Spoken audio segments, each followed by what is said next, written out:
Lu yakin Chelsea finish peringkat berapa?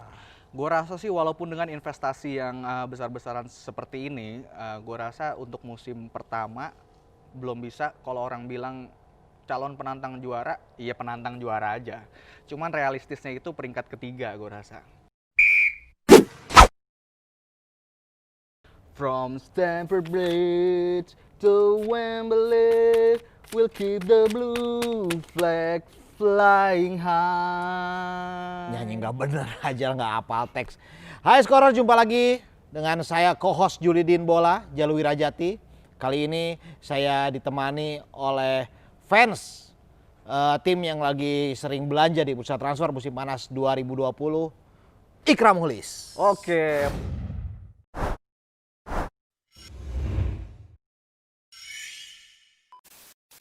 What's up Scorer, udah lama nggak ketemu gue ya. Biasanya ada di konten bola, tapi gue sekarang mau sok tahu aja nih. Ngulas soal Chelsea yang lagi belanja gila-gilaan sesuai. Tadi gue lempar-lempar duit tuh maksudnya gitu, belanja. Ya lah, memang gara-gara Roman punya banyak duit jadi bisa banyak duit ya.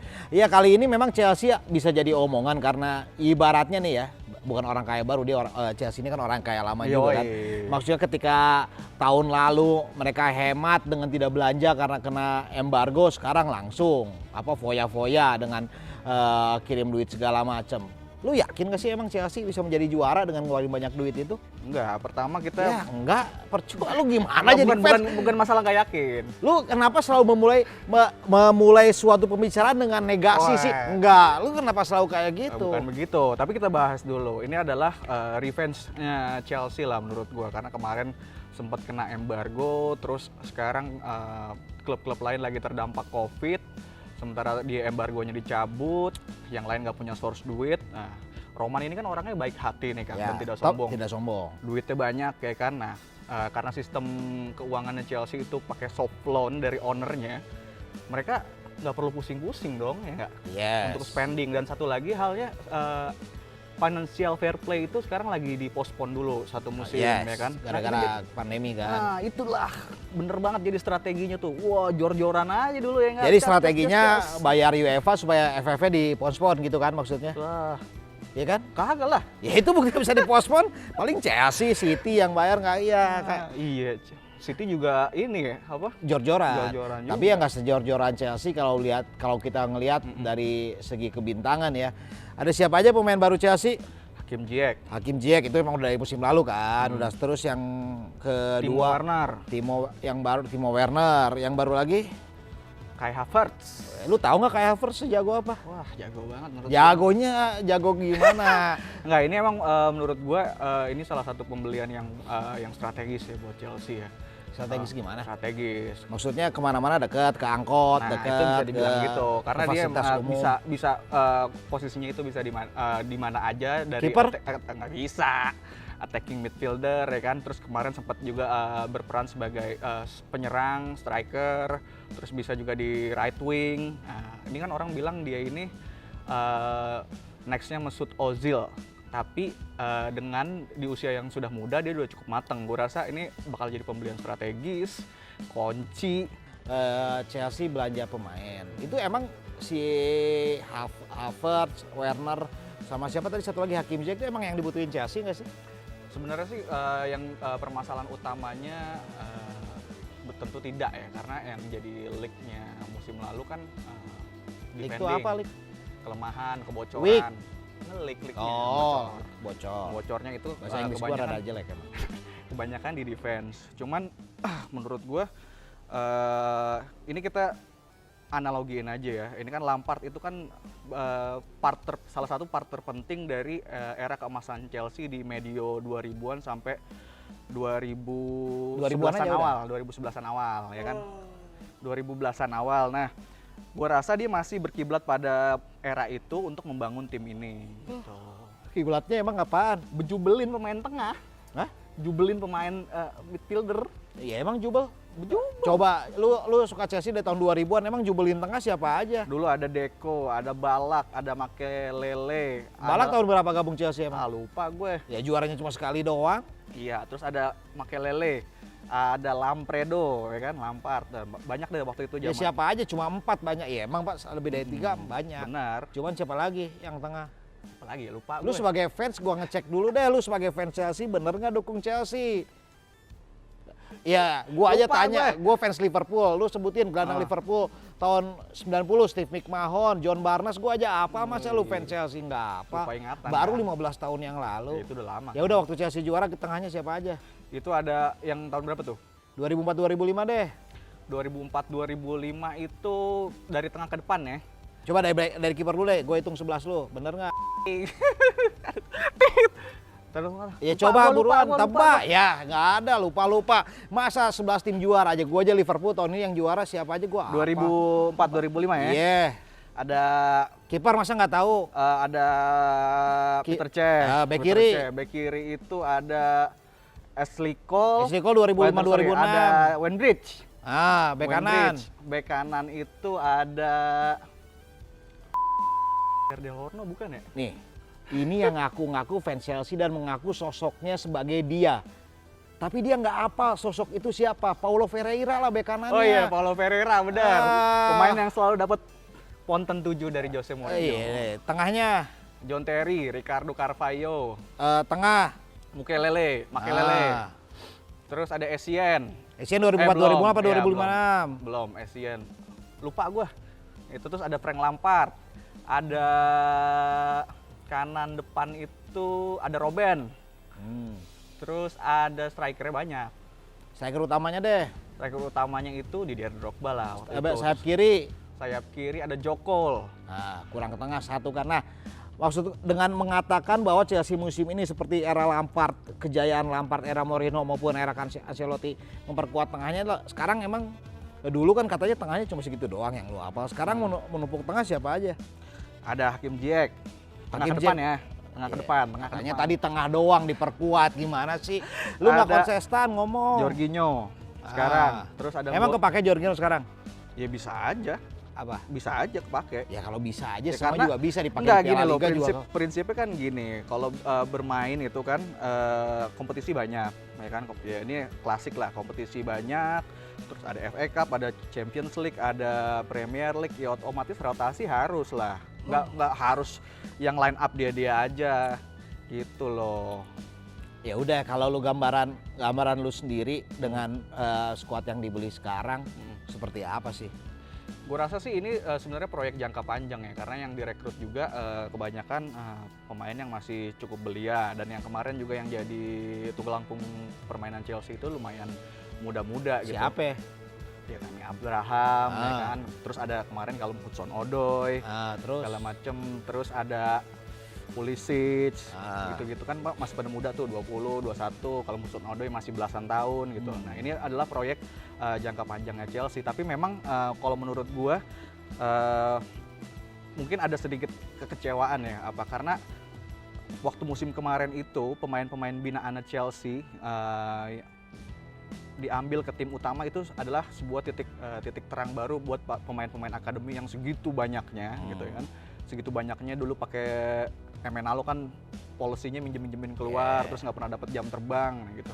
Nah dengan kemarin Lampard mainin pemain-pemain muda, nih mereka udah ekspektasinya tinggi nih. Oke, gue masuk akademi Chelsea segala macem, gue bisa bisa akhirnya mekar di tim utama gitu. Cuman akhirnya kok malah belanja jor-joran lagi gitu. Tapi di balik itu buat mencari goals kemenangan lagi gitu, gue rasa sih ini sah-sah aja. sekarang gue fokus ke dua pemain Jerman deh, Werner sama Havertz. Emang begitu dibutuhin seperti apa sih dua pemain ini? Iya, dua pemain ini adalah kalau misalnya kita compare sama kemarin ya, yang kayak ya Hudson-Odoi, terus Pulisic segala macem, gue rasa sih ini lebih mateng, Kang. Lebih mateng kan. Kemarin aja Timo Werner bisa main full season lah di Leipzig dengan 45 appearance. Lu ada 30 contekan? Apaan nih contekan? Ya, dia bisa baca Pak, expert curang contekan. banget. Bukan expert saya ini dijeblosin ini. Gak ada. Nah, 34 gol kemarin. Terus maksud gua si Ziyech juga jadi part intinya Ajax buat ya lumayan sukses lah di Champions League. Terus kayak Havertz juga influence-nya gede banget di Dia klub sebelumnya apa ya? Leverkusen. Oh, Iya. Leverkusen. Bagus juga dia agak-agak pintar. Nah, tapi memang kira-kira Havertz tuh di posisinya apa sih di lini tengah? Atau mungkin di depan lah. Gambaran Ikra, nggak enak gue manggil Ikra. Dia tuh panggilannya Boyk atau Iko ya sebagai. Nah, lu tambah pandangan lu kok skuad Chelsea musim depan dari tengah ke depan deh dengan masuknya Havertz dan Werner terutama ya. Iya. Pertama, N'Golo Kante balik ke posisi naturalnya sebagai central midfielder atau defensive midfielder role-nya. Terus di situ di depannya ada Kai Havertz yang lebih perannya attacking midfielder. Terus CMF-nya ada siapa kan lupa kan namanya? Yeah, Anak Inggris. kan gue bukan fans Chelsea. Ini gue short term memory loss ini. Ada Mason Mount. Mason Mount itu anak kesayangan. Atau anak kesayangannya siapa Lampard tuh, yang Mason dibeli Mount. dari Everton? Ross Ross Barkley. Barkley. Tuh lihat Bener. kameramen lebih apa dari lu? Gue tuh short term memory loss dan susah mengingat nama-nama, tapi kalau lihat mukanya Nah gua ingat. itu Havertz berarti posisinya di nomor 10. Havertz 10. 10 atau enggak? Oke, yang depan dengan adanya Werner. Giroud di mana Giroud? Nah, Giroud ya pasti gue rasa dengan datangnya Werner gak akan jadi starter ataupun pilihan utama lagi. Padahal ganteng loh. Ya ganteng. Nah. Nanti mau Werner jadi pilihan utama. Di kiri gue rasa bakalan tetap ada kiri depan akan ada Pulisic, kanan Hakim Ziyech. Nah, itu skuadnya. Susunannya. Jadi Ziyech, Pulisic, Werner. Werner, benar. Oke. Nah, tapi yang jadi menarik nih, Kang. Menariknya gimana? Menariknya. Chelsea itu kurang ramah sama striker yang kayak begitu. Gitu gimana? Ya, Pesi goal scorer. Pesi goal scorer, pinter lari, bawa bola. Walaupun memang Werner ya udah finishingnya segala macam udah good lah. Cuman secara historis yang sukses itu contohnya kayak Drogba. Terus Drogba striker yang Diego bisa Costa, nahan bola. segala Yeah. macam ya kan. The real number 9 lah ya. Ya, the real number 9. Physical terus tough segala macam dengan berbagai antik. Nah, antik nih yang harus antik. Karena si Drogba itu antik ya kan, walaupun keker tapi gampang letoy, gampang jatuh. Si Costa dengan ngamuk-ngamuknya segala macam poin plusnya itu bisa mempengaruhi mood back gitu ya kan, galak segala macam, banyak antiknya. Nah, gua sebenarnya agak bukan menyaksikan kemampuan Werner sih, cuman apakah Klopp dia di Kalau Klopp di tim Liverpool. ya, iya benar juga sih. Klopp di tim seperti Chelsea. Nah, ini gue sebenarnya mau sharing gimana menurut lo, Kang? Apa? Menurut gue ya Werner harusnya ke Liverpool mestinya dong. Ya.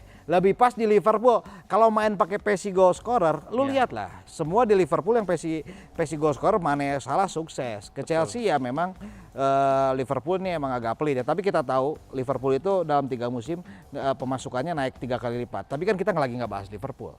Kita lagi bahas Chelsea. Ya kalau menurut gue sih kalau mau Werner gue nggak sepakat dengan itu lo komposisi pemain lo. Mending Giroud Werner tetap di main. kiri. Werner di kiri. Werner di kiri, Ziyech di kanan, Giroud tetap main. Giroud tetap main. Kalau Terus menurut Pulisic gua. kesian dong. Apa? Tapi ya, emang Pulisic kan masih cedera. awal Masih musim cedera. main. Terus lagi pula kan lu tadi bilang katanya empat kompetisi sekaligus ya memang butuh rotasi lah. Ya menurut gue sih bisa aja Werner ini sukses. Tapi kan memang seperti kata lu, gue sepakat juga bahwa striker Chelsea itu dari era Roman Abramovich memang rata-rata striker jangkung yang bisa nahan bola. Yes. Di luar Drogba, Anelka atau siapa yang lu tadi sebut Diego Costa. Costa. Masih ada si Edward Johnson ya kan. Johnson. Sementara kayak kayak yang orang Kolombia itu Falcao itu kan gagal kan. Falcao mah emang udah Yes. bapuk dari sananya. Makanya gue bilang kenapa sebenarnya Werner itu lebih cocok. Jangan-jangan dia nanti perannya akan seperti ya mungkin dia tidak spesi Robben ya, tapi seenggaknya seperti Jokol atau seperti Maluda itu mungkin lebih bisa. Atau mungkin gini, Kang, misalnya number 9-nya tetap Giroud Giroud atau ya kan? sama atau Temi. Ya, Teh. Temir Hadi. Temir Hadi. Itu ada kesamaan antara Temir Hadi sama Tammy Abraham ya? Sama-sama striker. sama-sama. Nah, jadi si Giroud ini berperan sebagai tembok aja gitu dengan wingernya yang udah pacey, yang akurasi long cross-nya bagus segala macem.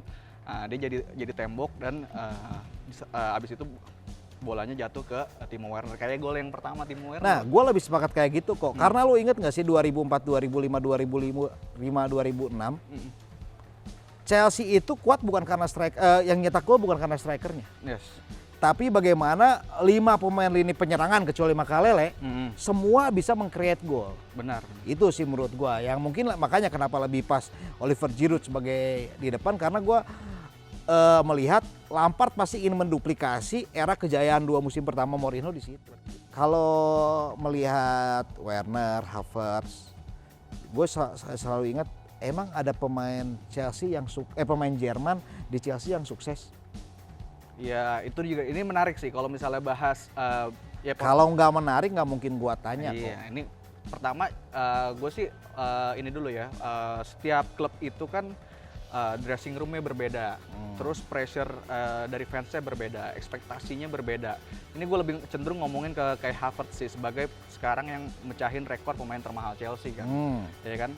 Ya kita tahu lah, bicara historis lagi, pemain-pemain termahal Chelsea itu selalu gagal, karena pressure dari owner, karena pressure dari fans, pressure dari media juga dong. Pressure dari media Inggris kita tahu kan, julid-julid kayak kita sekarang ini.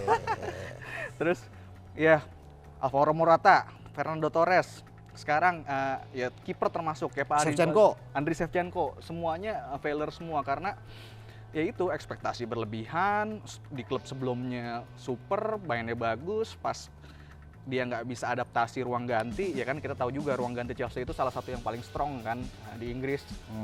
Nah sekarang dengan kondisi itu, ya coba gue nanya deh, sejarah pemain Jerman di Chelsea siapa aja? Ini. Marco Marin, itu adalah the next Messi waktu itu dijulukin. Ya kalau the next pasti gagal lah. Enggak, karena posturnya mirip, mukanya mirip, gaya mainnya, dribblingnya oke. Main di Liga Yunani. Iya, sekarang udah bapuk. Terus ada siapa yang menang Piala Dunia juga? Siapa? Agak ke kanan. Siapa? Yang tinggi. Siapa? Andre Schürrle. Andre Schürrle awalnya lumayan good, bisa jadi opsi, akhirnya kelempar juga itu setelah. Nah, Schürrle kan sama Werner 11-12 lah. Nggak, ya mungkin ya gayanya kan dengan posisinya juga sebagai penyerang. Itu ada bayang-bayang itu kan tentunya. Betul. Ya itu dia yang ditakutkan kan. Maksudnya sebelum sorry to say ini ya, Liga Jerman memang kompetitif tapi pressure-nya beda, balik lagi atmosfernya beda, ekspektasinya beda, medianya beda. Ketika masuk liga sekeras Inggris, apakah mereka bisa adaptasi dengan itu semua gitu? Dengan kondisi yang lo bilang tadi bahwa ada pemain Jerman nggak terlalu bagus, masih banyak perlu adaptasi lagi di depan dan ada lubang di lini belakang yang belum bisa ditambah. Lu yakin Chelsea posisi berapa musim depan? Nah, iya. Pertama, tapi kita ngomongin dulu. Negasi lagi, tapi dulu. Tapi ini menarik juga karena kita belum sempat bahas kan. Dari tadi menarik. Pembelian Thiago Silva. Menurut lu gimana? Gue tanya balik lah. Apa? Gue tanya balik dulu. Ya bagus lah.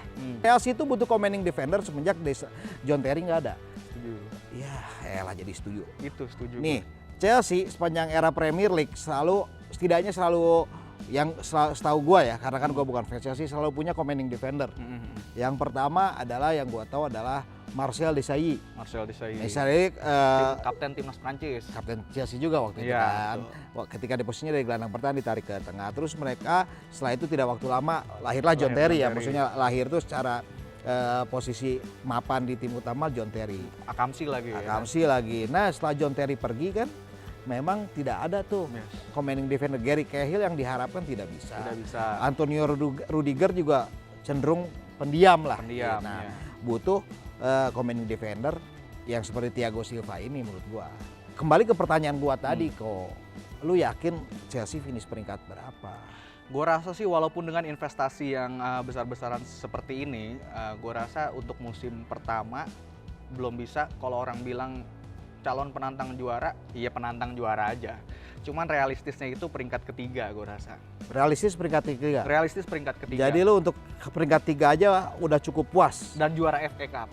Hah? Juara FA Cup. Juara FA Cup dan peringkat 3 itu prediksi lo ya? Kan Yes. kalau bener ini gue putar lagi nanti. Nah, Nah peringkat 3, padahal scorer asal tahu aja bahwa Chelsea itu selalu membawa berkah setiap mengantarkan tim yang musim sebelumnya menjadi juara. Ketika setelah Leicester, kemudian Chelsea juga juara, kemudian ketika menjegal Liverpool 2013-2014 musim depannya mereka juara. Nah kali ini mereka menjaga, tahun lalu mereka menjaga Manchester City. Harusnya kalau melihat pola tersebut harusnya tahun ini juara, tapi ternyata Iko lebih memilih peringkat 3. peringkat ketiga realistis. Jadi juaranya siapa? Juaranya masih kemungkinan besar antara Liverpool, Manchester City. Cuma 2. Cuma 2. Tapi berarti lu yakin finish di atas MU ya? Finish di atas MU, di atas Tottenham yang paling penting. Dengerin. Kok kenapa di atas Tottenham? Kan Apa-apa. bukan musuh lu. Kalau kata Lampard, boleh kalah sama siapa aja, Hmm. tapi jangan pernah kalah sama Tottenham Hotspur. Karena dia Baca Tottenham. Tottenham Hotspur. Nah, Karena dia akan membuat DVD. langsung dibikin. Dibikin. Dicetak. Karena buat fans Tottenham yang paling penting adalah bisa mengalahkan tim London, bukan juara ya. Betul. Oke, sekian dulu Julidin Bola edisi kali ini. Terima kasih Scorer. Nantikan video-video lain dari Skor Indonesia dan juga segmen segmen Julidin Bola yang lainnya. Sampai jumpa. Saya sangat bersyukur sekali bisa sampai di level ini. Saya juga harus banyak belajar, saya juga harus mengejar impian saya. Jadi, buat adik-adik Liga Top Skor, tetap semangat, bermain sportif, jangan pernah menyerah, kejarlah impian kalian, jangan takut, kalian bisa melakukan itu.